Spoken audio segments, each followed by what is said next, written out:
Hello मित्रों, आज हम आपको विगत वर्षों में पूछे गए महत्वपूर्ण प्रश्नों के उत्तर बताने जा रहा हूँ। जैसे पहला प्रश्न है, बाई का x% प्लस x का y% किसके बराबर होगा।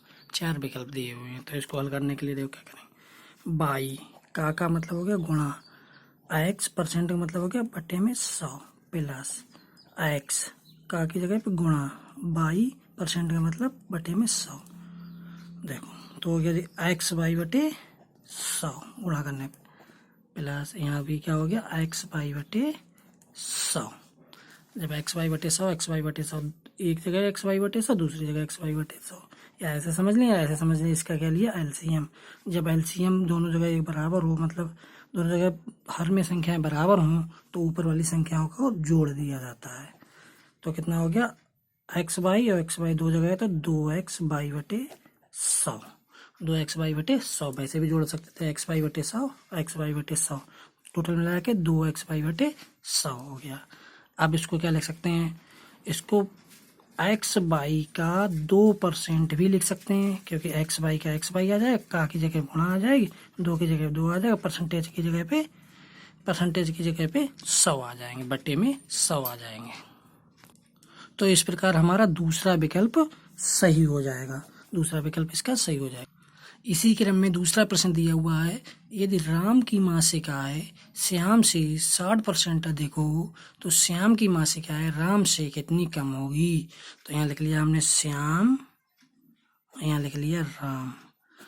तो जो राम की मासिक आय है वो श्याम से 60% अधिक है, तो माना श्याम की 100 मासिक आय 100 मान ली, तो राम की कितनी हो जाएगी 60 अधिक है तो 160 हो जाएगी। तो जी इससे कितनी कम है, 60 कम है या 60 अधिक है, कुछ भी कह सकते हैं, जो भी कहना चाहें, हमेशा ध्यान रखने वाली यही बात होती है। तो इसमें क्या पूछा है, राम से, जिसके बाद में से आ जाए उसको हमेशा बटे में राम से, तो राम से आया तो 160 को बटे में रखेंगे, कितनी कम है 60 कम है, और परसेंटेज निकालने के लिए 100 से गुणा, एक जीरो से एक जीरो कट गया, इधर कितना आ गया 600 बटे 16। तो 600 बटे 16 को 600 के लिए 16 से भाग देंगे तो क्या आएगा, 16 चौकू 64 ज़्यादा हो जाएगा, 16 48, बचे कितने 12, जीरो उतार लिया। अब कितना हो गया 16 छक 16 सत्ते 112, 112 8 बचे। अब क्या हो गया, इसको क्या लिख सकते हैं 37 सही 8 बटे 16, और इसको भी क्या लिख सकते हैं 8 एकम 8, 8 दूनी 16, तो क्या लिख सकते हैं 37 सही 1/2%। अब देखो ऐसा कौन सा वाला विकल्प दिया हुआ है, ऐसा हमारा कौन सा पहला वाला विकल्प दिया हुआ, तो इसका पहला विकल्प सही हो जाएगा। इसी क्रम में तीसरा प्रश्न है, रिक्त स्थान का मान होगा, रिक्त स्थान मतलब जहाँ पे क्वेश्चन मार्क लगा हुआ है, यहाँ पे इस क्वेश्चन मार्क की जगह कौन सी संख्या है ये। तो इसे करने के लिए जहाँ पे भी क्वेश्चन मार्क लगा होता है वहाँ पे x लिख लेते हैं, फिर उसके बाद में उसको सॉल्व कर लेते हैं। देखो x लिख लिया, क्वेश्चन मार्क की जगह क्या लिख लिया x लिख लिया।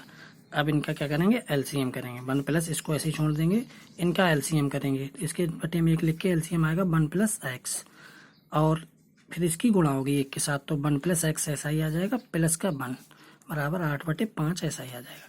अब देखो जो नीचे होता है, जो इतना पूरा पार्ट ये कहाँ पहुँचता है, नीचे वाला सबसे कहाँ पहुँचता है ऊपर, इसके ऊपर 1 के साथ जाके गुणा होगी तो हो जाएगा 1 प्लस एक्स ही रहेगा, 1 के साथ गुणा करने से कोई फर्क ही नहीं पड़ेगा।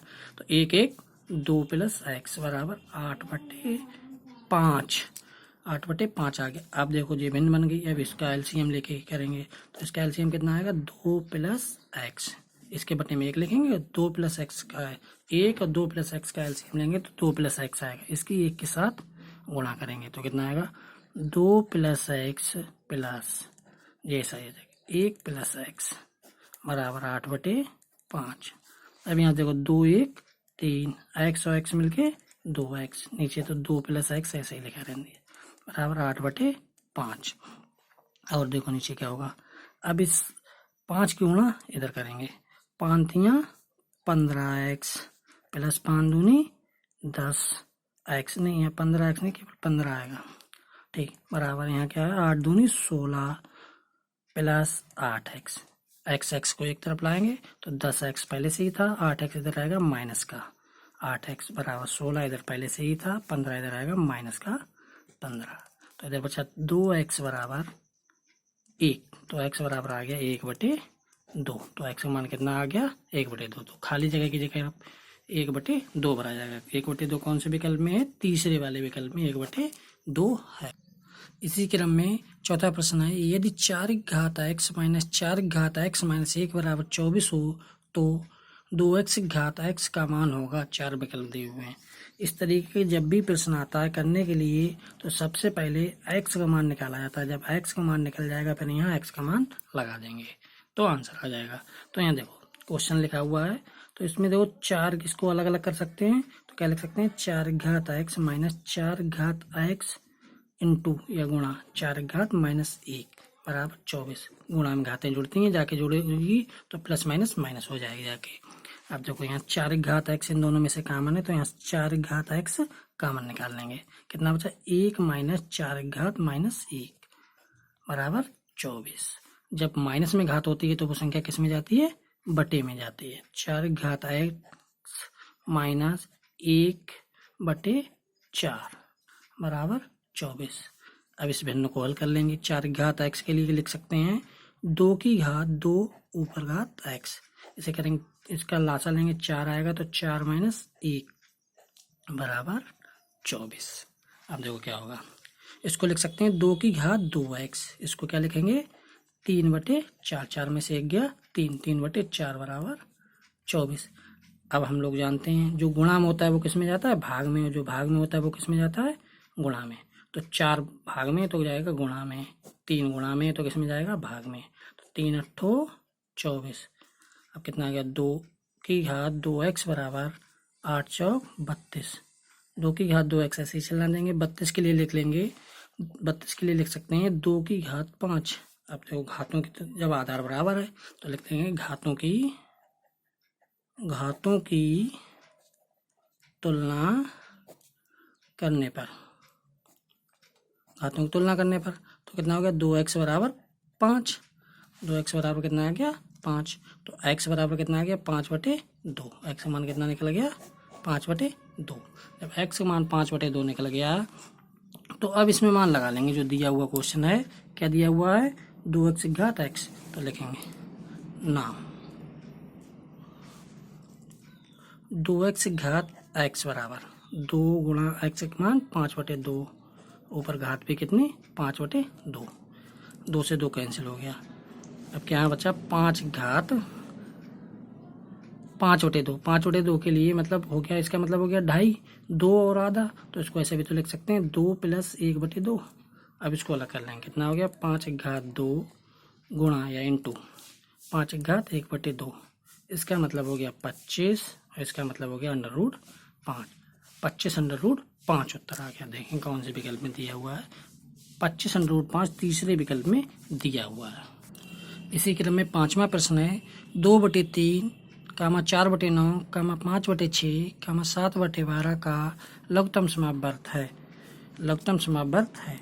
तो इस तरीके के प्रश्नों में जिसका भी लघुत्तम समापवर्त करना होता है भिन्नों वाले में, तो इसमें अंश में किया जाता है। अगर इसका महत्तम समापवर्त पूछ रहा होता तो अंश का महत्तम समापवर्त करते और हर का लघुत्तम समापवर्त करते, लेकिन इसमें लघुत्तम पूछा है लघुत्तम समापवर्त, तो अंश का लघुत्तम समापवर्त करेंगे और हर का महत्तम समापवर्त करेंगे।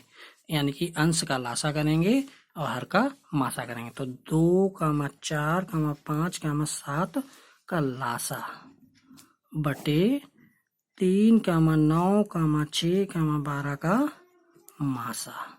इस तरीके से इसको सॉल्व किया जाता है। तो इसका लासा इधर करके देख ले रहे हैं 2, 4, 5, 7। 2 से काटा 2 एकम 2, 2 दूनी 4, 5 ऐसे लिख दिया, 7 ऐसे लिख दिया।